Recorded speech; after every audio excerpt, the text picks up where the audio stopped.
Let's talk money.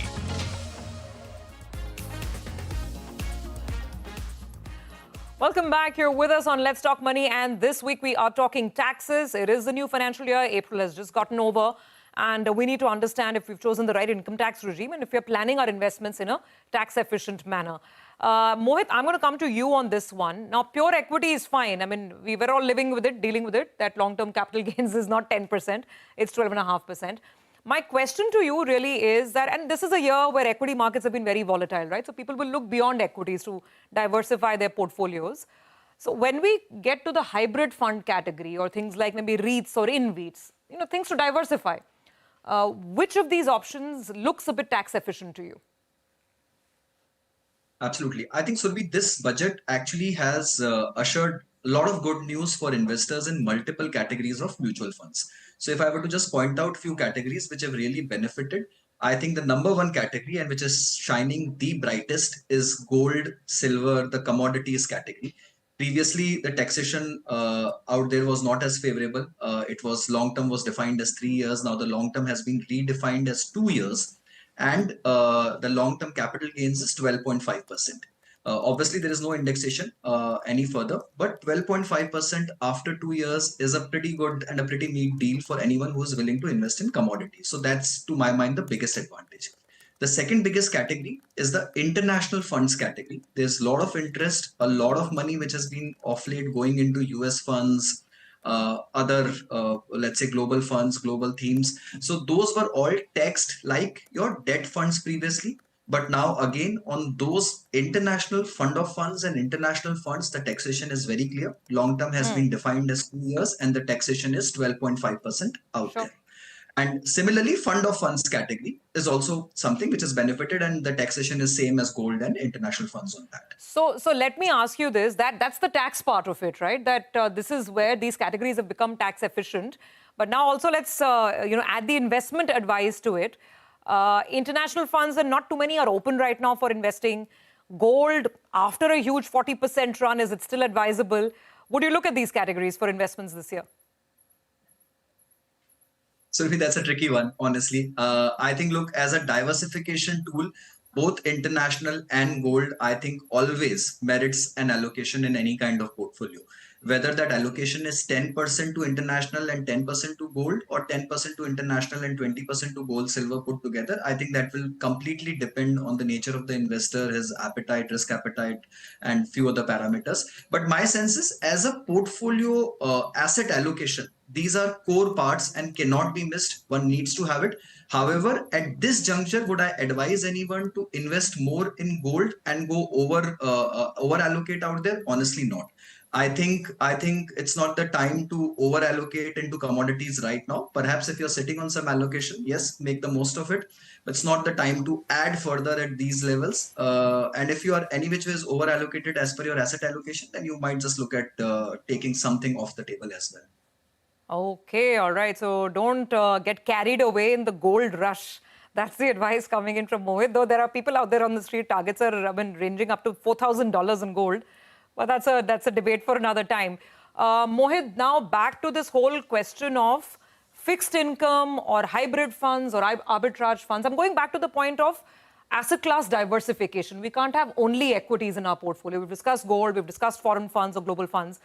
How to take tax-efficient fixed income sort of exposure in the portfolio? So honestly, I think finding a tax-efficient fixed income mutual fund option is like finding a needle in a haystack. But you have few needles out there if you are like really keen to find one. So I think there's this new category which is ushered in, which is called income plus arbitrage category. I think the category very smartly plays around 35+% composition into arbitrage, and the remaining portion is treated is into fixed income investments, which could be short maturity fixed income papers or long maturity fixed income papers. All fund houses have their own modus operandi to deal with the fixed income paper. But that category effectively gives you a 2-year long-term capital gain taxation, which is 12.5%, and absolves you from the fixed income taxation, which is at your slab rate. So that's one category. The second category, which is not exactly fixed income by definition, but the return profile is fixed income and the safety profile is also closer to fixed income, is arbitrage category, which has been extremely popular of late, and that gives you a proper equity taxation, which is 1 year long-term capital gains at 12.5%. And the third category is equity savings category, which is a composition of arbitrage plus naked equity in the portfolio. Again, will give you a pure equity taxation in the portfolio. So yes, in pecking order, pure fixed income, then you go with income plus arbitrage category, and otherwise you have arbitrage and the equity savings categories.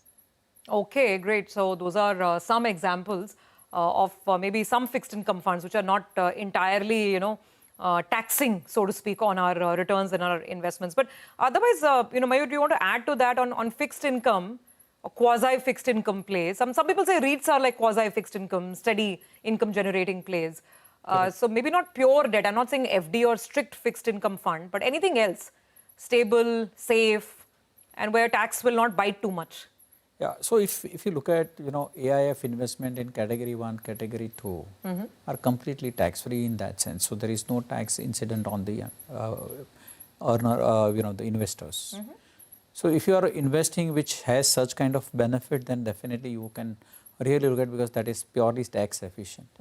The reason for that is tax is paid by the fund itself. So there is no tax which has to be paid by the investor then. If you look at category 3, it's a flow through. There also you will have advantage of whatever is being earned by the fund. Yeah. So there by default you get advantage because taxation is only at a one stage, then multiple stage. But So you have to invest in big ticket sizes. That's right. Minimum threshold I think is 10 lakhs or higher, much higher for many of these funds, right? That's right. But that's where the tax advantages are. So for the HNI, ultra HNI or the affluent category, they could be considered. Absolutely. So we've covered a lot of asset classes. This has been a breathtaking rush. We've done equities, fixed income, we've done gold, real estate very, very carefully. Because even in real estate, Mayur, last couple of years, we've seen changes. I think even that reinvestment, if you're selling your house, I think you can now split it across 2 properties, house properties, if I'm remembering correctly. So just again, revisit for us, from a tax perspective, if I want to buy a house this year, is there anything new? I don't think there is. And if I want to sell a house or sell a house property, then how can I plan it effectively? So when you are selling a house, if it's a long term, there are 2 things. One, with indexation, you want to consider in that situation, you will the tax will have to be paid at the rate of 20%. But because of indexation, if you are suffering any losses, that will not be allowed to be carried forward. Okay. And that will be foregone then. But if you are if you are getting tax at 12.5%, then there is no challenge. Okay. Now, how do you really save tax when you have sold one property? If the entire gain is reinvested. And before we talk about that, I just want to, because there was a lot of debate when this was announced, whether you pick 12.5% without indexation or 20% with indexation. Again, what is the final thumb rule that the calculations showed up? When should you consider 20% with indexation and when is 12.5% better? Is there some math to it? So it's still an iteration process as of today also, but there is some guidelines around it. And let me explain those guidelines. What happens is that if your gain is much bigger than the expected or inflation rates or in index number, in that situation, I think going for 12.5 without indexation is much better. Okay. But whereas if your a value increase is not much, then going with the old method is much better, where you will be not paying any taxes thereon, though the losses will not be allowed, but you will not be able, you don't have to pay any tax thereon. Okay. It is like when we are looking at new regime, old regime, the same 2 rules will have to be applied here as well now. Okay, got it. So that's the rough rule of thumb. But you were saying that if someone wants to save on these capital gains, they can reinvest the gains as well, right? Correct. What are the options there? So there are 2 options. One is that either you invest gain in another property, and here I am talking about gain and not sales proceeds. But you can invest up to 10 CR and you will get the benefit in that. Okay. So if you are investing more than 10 CR, then you will not get, proportionally those benefits will get diluted. Sure. Now, when we are really looking at another thing is that you invest in infrastructure bonds. But the investment or gain in their sales proceed invested can be up to 50 lakhs. Right. And it does not offer larger advantage. Another disadvantage of that investment will get locked in for 5 years. Whereas in property, investment will get locked in for 3 years. Okay. So that is that is how you have to analyze. But more often than not, infrastructure bond does not give you good yield. And I'm sure Mohit will be able to answer that. Okay. Mohit, so last word with you then. Now we've understood the full tax maths for this year, all the rates for this year. So any advice in terms of which asset classes look better, where to book some profit, where to keep, where to increase exposure in general, to wrap up?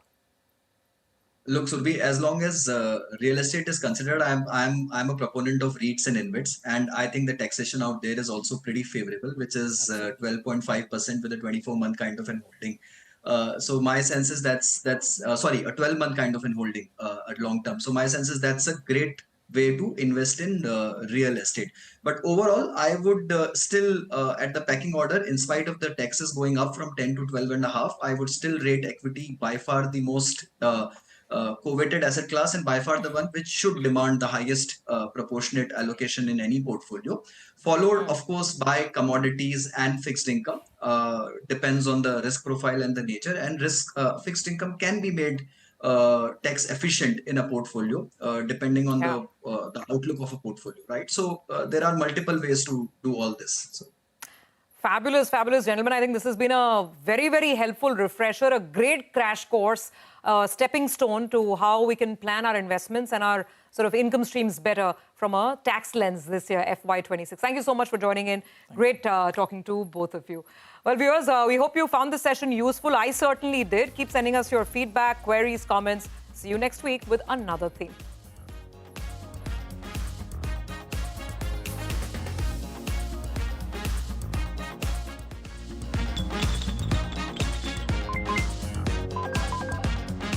Let's talk money